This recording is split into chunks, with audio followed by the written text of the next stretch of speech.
So hello everyone, welcome back to my channel. This is me Anvi Sharma and in today's video we are going to cover about the prelims 2025 यानी कि इसमें जो हमारे current affairs रहते हैं वो बहुत ही ज़्यादा इंपॉर्टेंट रोल प्ले करते हैं। तो mostly I am focusing on current affair. तो सबसे पहले हम लोग विदाउट एनी फर्दर डिले ये स्टार्ट करते हैं कि हमारी के क्या क्या ऐसे टॉपिक्स हैं जो यहाँ पे मैं कवर करने वाली हूँ, किस तरीके से मैं अपने करंट अफेयर को मैनेज करके चलती हूँ। तो मेरा ये रहता है कि किसी भी टॉपिक को सबसे पहले उठाओ, उसको नोट डाउन करो, फिर उसका जो रिसेंट इंसिडेंट है बेसिकली उसको लिखो और फिर इसके साथ मेरा फोकस रहता है कि उससे रिलेटेड जितने भी आपके प्रोविजंस होते हैं उनको फॉलो करो।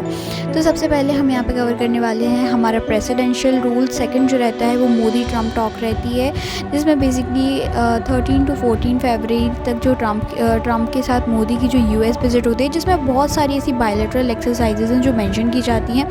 इसके बाद हम थर्ड टॉपिक पर बात करने वाले हैं वो सागर आइलैंड की बात करते हैं। जैसे कि ये प्रयागराज उत्तर प्रदेश में मेला महाकुंभ जो रहता है वो स्टैब्लिश किया जाता है। ठीक उसी तरीके से वेस्ट बंगाल में सेकंड जो आपका सागर आइलैंड होता है वहाँ पे भी एक तरीके से जो मेला रहता है बहुत ही बड़ा ज़्यादा सेलिब्रेशन वहाँ पे सेलिब्रेट किया जाता है। तो उससे रिलेटेड कितने भी की फैक्टर्स रहेंगे उससे रिलेटेड देखेंगे। फिर इसके बाद में हम फोर्थ जो टॉपिक कवर करने वाले हैं वो चाइना डैम प्रोजेक्ट कवर करने वाले हैं। जैसा कि आप सभी लोगों को पता होगा कि ब्रह्मपुत्र रिवर पे बेसिकली आपका जो चाइना है वो डैम बना रहा है। तो इस डैम को बनाने के साथ इंडिया के साथ ऐसे क्या क्या कंसर्न्स हो सकते हैं, इंडिया को क्या क्या प्रॉब्लम जो है फेस करनी पड़ सकती है, तो उस सारी चीज़ों को भी हम यहाँ पर डिस्कस करेंगे।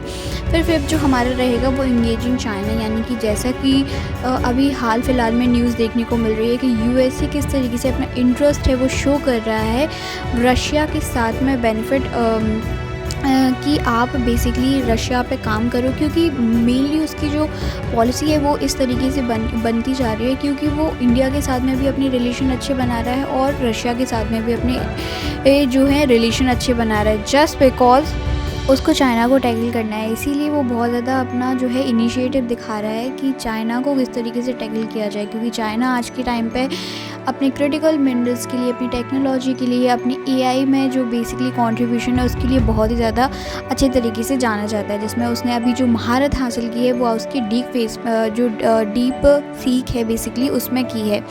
इसके साथ ही हम लोग यहाँ पे बात करेंगे एडहॉक जजेस के बारे में। इसके साथ ही हम लोग यहाँ पे बात करेंगे हाई कोर्ट के जजेस के बारे में। और आफ्टर इट हमारा जो टॉपिक रहने वाला है मोस्टली वो ये रहने वाला है, ये जो हमारी किस तरीके से मैं अपने जो है नोट्स यहाँ पे प्रिपेयर करती हूँ। तो सबसे पहले विदाउट एनी फर्दर डिले हम स्टार्ट करते हैं हमारे फर्स्ट टॉपिक के साथ, that is related with your presidential rule. तो सबसे पहले आर्टिकल 356 है जो मणिपुर में बेसिकली आपका इंसिडेंट देखने को मिलता है। उसके तहत जो प्रेसिडेंशियल है जिसको कॉन्स्टिट्यूशनल रूल भी कहा जाता है, तो वो यहाँ पे इम्प्लीमेंट हो चुका है क्योंकि वहाँ पे situations are not good in Manipur. तो सबसे पहले हम इमरजेंसी के प्रोविज़न की यहाँ पे बात करते हैं, जिसमें सबसे पहले हम नेशनल इमरजेंसी के बारे में पढ़ते हैं, फिर प्रेसिडेंशियल रूल के बारे में या फिर कॉन्स्टिट्यूशनल जो इमरजेंसी रहती है बेसिकली उसके बारे में पढ़ते हैं। थर्ड हम जो बात करते हैं वो फाइनेंशियल क्राइसिस के बारे में बात करते हैं। तो सबसे पहले जो आपकी नेशनल इमरजेंसी रहती है वो बेसिकली वर्क करती है हमारी एक्सटर्नल अफेयर्स जितने भी होते हैं, वॉर वगैरह की जो सिचुएशंस होती हैं, तो ये हमारी नेशनल इमरजेंसी के कुछ प्रोविजंस होते हैं जिसमें आपका आर्टिकल जो 19 रहता है वो एक तरीके से सस्पेंड हो जाता है। इसके साथ ही हम प्रेसिडेंशियल रूल की बात करते हैं, तो ये इसमें बेसिकली हमें तीन चीज़ों को पढ़ना पड़ता है। सबसे पहले हमारा जो आर्टिकल 355 रहता है, 356 रहता है और 365 रहता है। ये तीन तरह के आर्टिकल्स जो रहते हैं वो हमारी कॉन्स्टिट्यूशनल बॉडी से रिलेट करते हैं। सबसे पहले हम बात कर लेते हैं हमारे 355 आर्टिकल की, जिसमें सबसे ये कहा जाता है कि union responsibility to look after the state conditions, यानी कि स्टेट की जो कंडीशंस होती हैं तो union as a big brother काम करता है फॉर देयर स्टेट्स। तो आर्टिकल 355 इसी तरीके से शो करता है। फिर आर्टिकल 356 की बात करते हैं जहाँ पे प्रेसिडेंशियल रूल लगता है, जब आपका कॉन्स्टिट्यूशन मैकेनिज्म जो रहता है वो स्टेट अच्छे से फॉलो नहीं कर पाती है, वहाँ पे कॉन्स्टिट्यूशन के अकॉर्डिंग अपना काम नहीं कर पाती है, तो आर्टिकल 356 का बेसिकली वहाँ पे यूज़ किया जाता है। इसके साथ ही हम बात करते हैं आर्टिकल 365 की, जो बेसिकली प्रेसिडेंशियल जो रूल रहता है उसके बारे में बात करता है। When the government won't work according to the rules, यानी कि जब कोई ऐसा मैकेनिज्म दिया जाता है और स्टेट गवर्नमेंट बेसिकली उस पर काम करना बंद कर देती है, उसको अच्छे से नहीं कर पाती है, तो बेसिकली आपका आर्टिकल 365 है वो यहाँ पे मेंशन किया जाता है। तो ये इस तरीके से कुछ आपके प्रेसिडेंशियल रूल के कुछ एग्जांपल्स जो मैंने दिए हैं और उससे रिलेटेड बेसिकली आपके जो आर्टिकल्स रहते हैं। तो बेसिकली मैंने यहाँ पे किस तरीके से कवर किया कि आपका जो टॉपिक था वो सिर्फ इतना सा था कि मणिपुर में आपके बेसिकली प्रेसिडेंशियल रूल लगाया है, बट उसके रिलेटेड आपके जो भी आपका रिवीजन प्रोसेस रहता है, फॉर एग्जांपल अभी ये जो सब्जेक्ट रहा वो आपका पॉलिटी से रिलेटेड रहा, तो उससे रिलेटेड जितने भी आपकी चीज़ें रहती हैं वो उनको आप एक तरीके से रिवाइज करो और जब वो उस तरीके का क्वेश्चन बने तो उसको उसमें फिट कर दो सो दैट आपको वो करंट अफेयर्स के एज अ ट्रीट होने लगे। तो ये इस तरीके से आपका एक टॉपिक कंप्लीट होता है। सेकेंड टॉपिक की हम यहाँ पे बात करते हैं वो मोदी एंड ट्रम्प टॉक है। तो सबसे पहले यहाँ पर रिसेंट की हम लोग जब बात करते हैं तो visit of Modi to USA 13 to 14 February, यानी कि जो आपका बायलैटरल टॉक रहती है related with your technology, related with your tariffs imposed by USA. आपकी डिफरेंट काइंड ऑफ एक्सरसाइजेज होती हैं, फॉर एग्जांपल आपकी मालवा एक्सरसाइज होती है, हमारे इंटरनेशनल जो रिलेशन रहते हैं।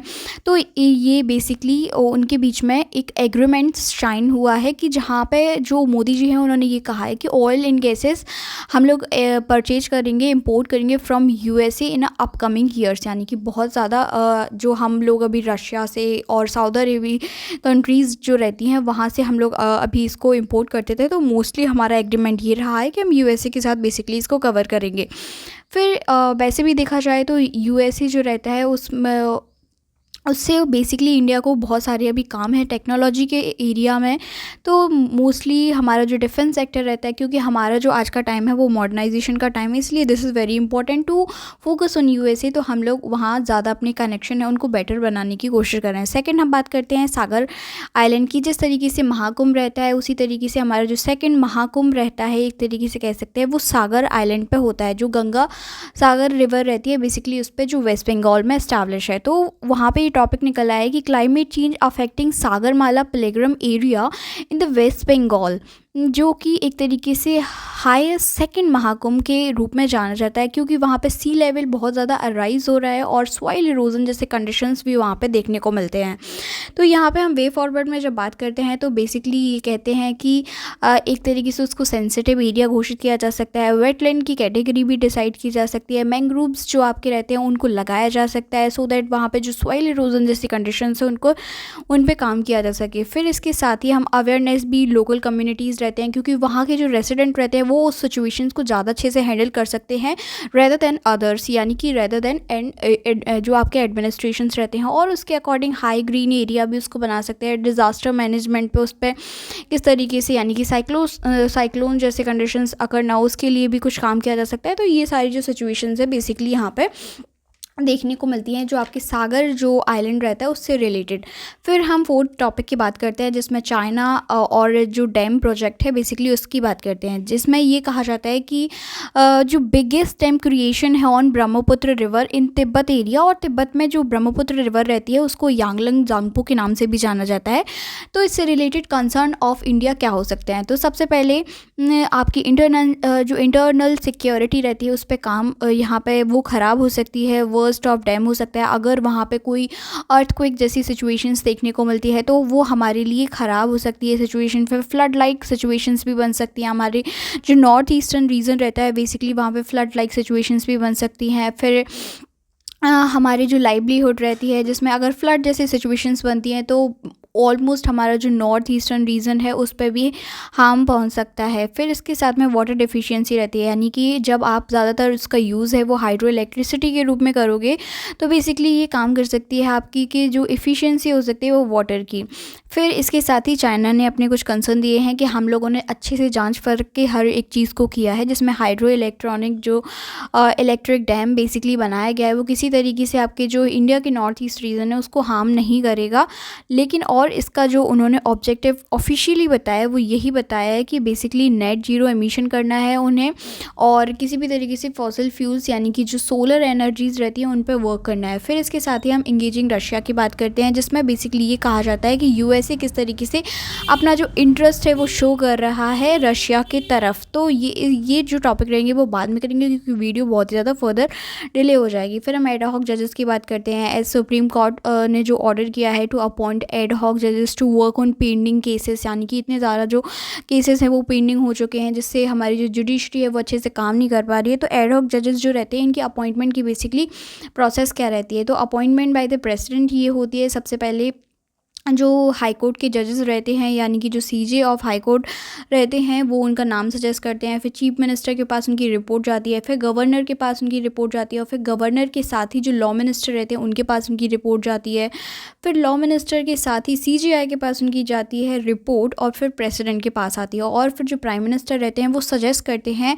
प्रेसिडेंट को कि इनका जो नाम है वो हो जाना चाहिए। तो final appointment by the president of India. फिर हाई कोर्ट जजेस के रिमूवल की यहाँ पे बात की जाती है। तो ये बेसिकली आपकी जो रिमूवल की प्रोसेस की जाती है वो आपके पार्लियामेंट के थ्रू की जाती है, जिसमें आपको जो स्पेशल मेजॉरिटी रहती है बेसिकली उस पर काम करना पड़ता है। 50% ऑफ द पार्लियामेंट, जिसमें 272 आपके जजेस आपके जो मेंबर्स रहते हैं, और 2/3 का प्रेजेंट इन वोटिंग होता है। और टाइप 2 मेजॉरिटी बेसिकली जो होती है उसमें 2 कंडीशंस आपकी सेम रहती हैं, जैसे 50% of house 2/3 present in voting, और हाफ स्टेट का जो लेजिस्लेचर रहता है उसका कंसर्न यहाँ पे इंपॉर्टेंट होता है।